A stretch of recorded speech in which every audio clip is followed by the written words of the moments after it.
materials and geology. Okay, so the aim of today's lecture is for us to be able to go through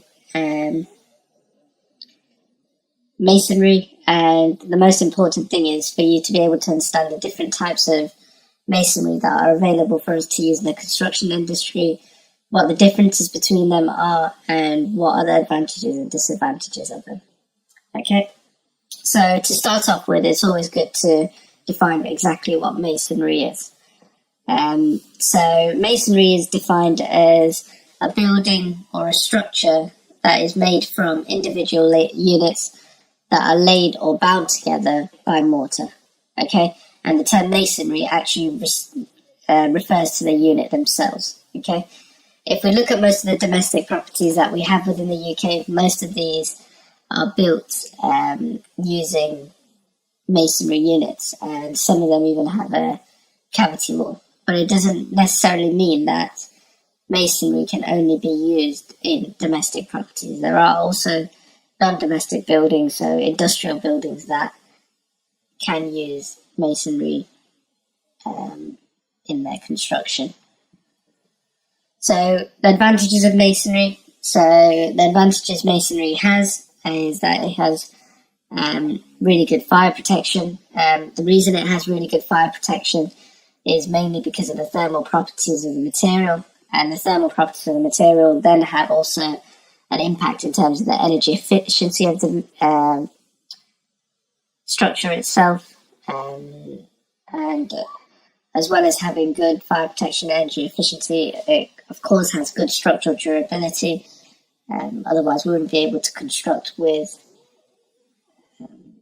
these materials. And also, as it is mainly used for domestic properties, it also has a really good sound control, so there's a lot less acoustic vibration that passes through that material, therefore providing a quieter environment for the people within the building itself.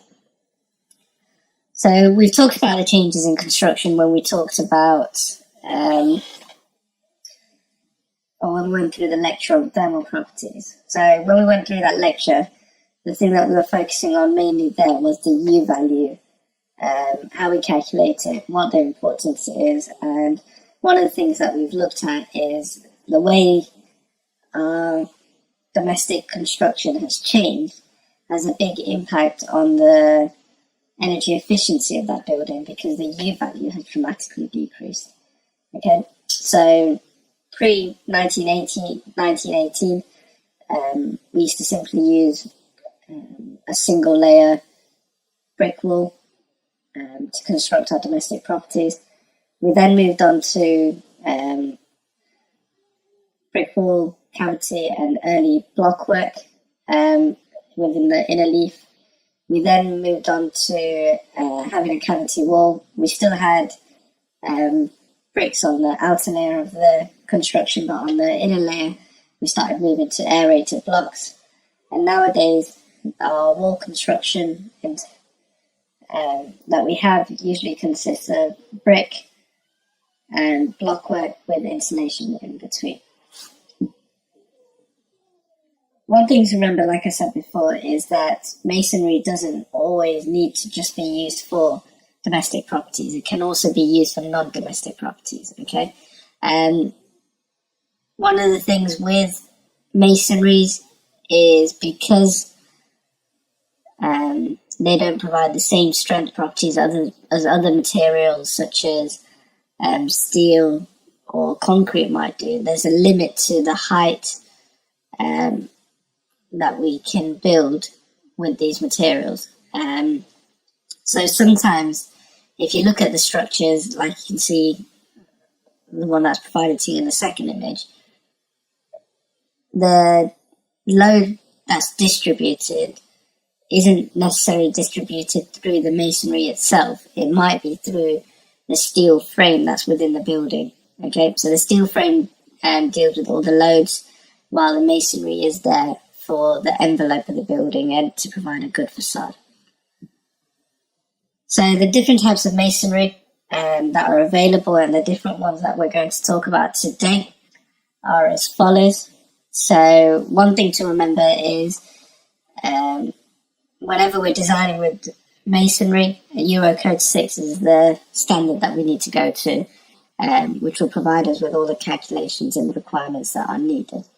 Okay, so the different types of masonry units we're going to talk about today are clay masonry units, calcium silicate masonry units, aggregate concrete masonry units, autoclaved aerated concrete masonry units, and finally manufactured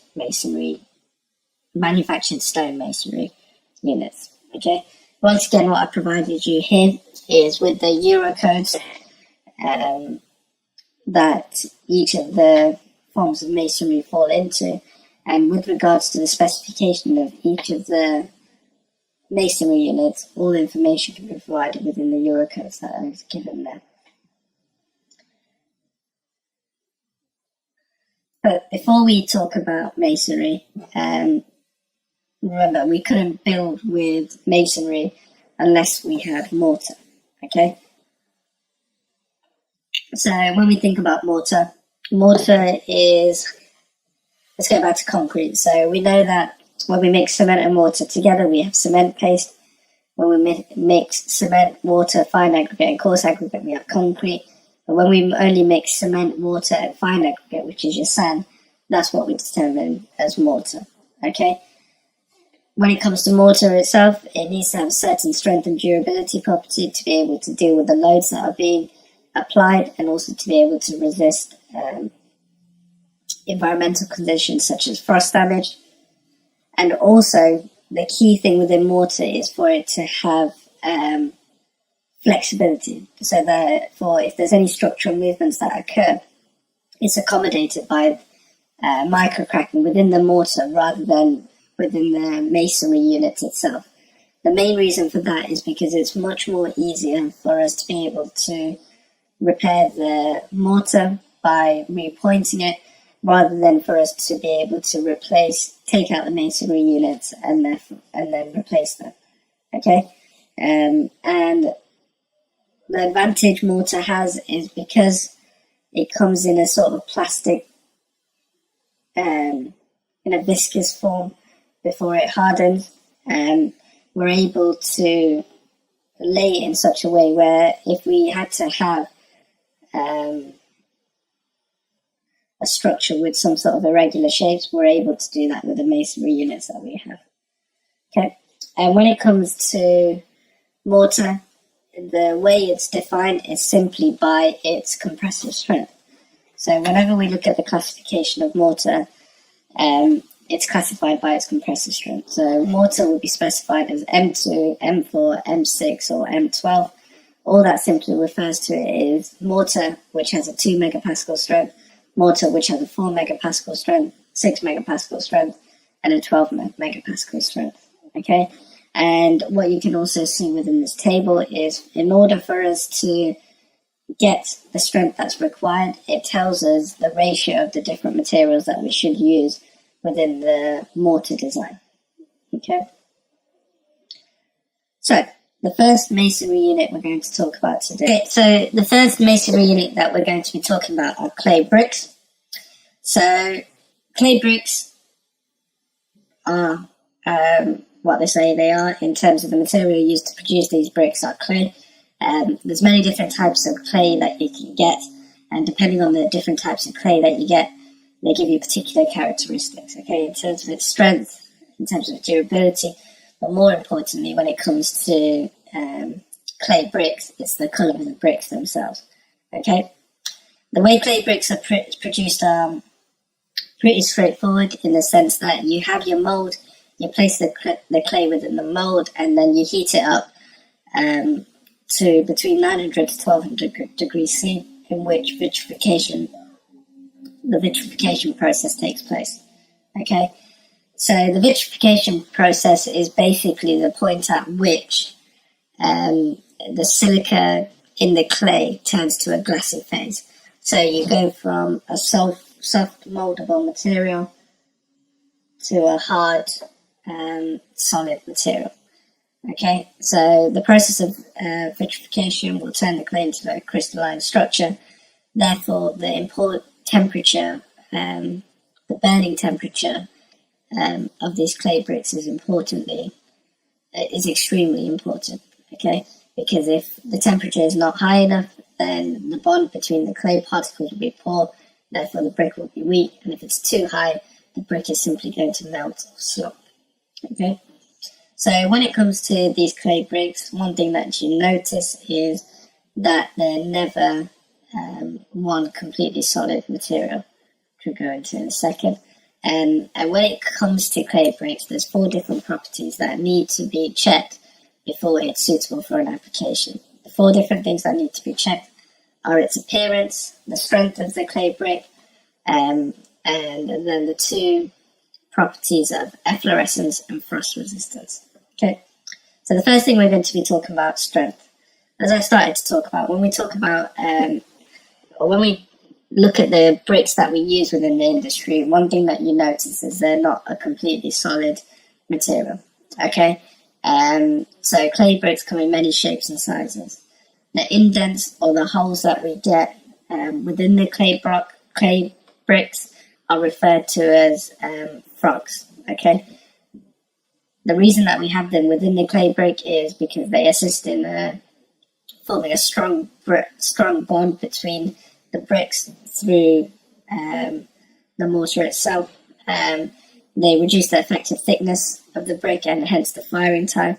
And also, if you reduce the material content, you're going to reduce the cost and the weight of that individual material.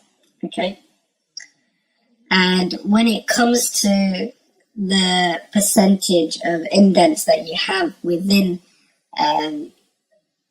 your masonry unit itself, so remember, we're also going to talk about concrete bricks, we're going to talk about calcium silicate bricks, we're going to talk about aerated blocks and so on. So depending on the volume of holes that you have, as a percentage of the gross volume that you have within your masonry unit itself, it is then split off into different groups. So you have group 1, group 2, group 3 and group 4. Within the UK, most of the bricks that we use will either fall in group 1 or group 2 category. Okay, it is important for us to know this because when we look at it in a little while, when we're trying to calculate the strength properties, the percentage of voids within the concrete brick is obviously going to have an impact on the strength property, because the more volume of holes that you have, the greater role that mortar is going to play in the overall strength of the wall that you're constructing. Okay. So when it comes to the strength of clay bricks, bricks are known for their high compressive strength.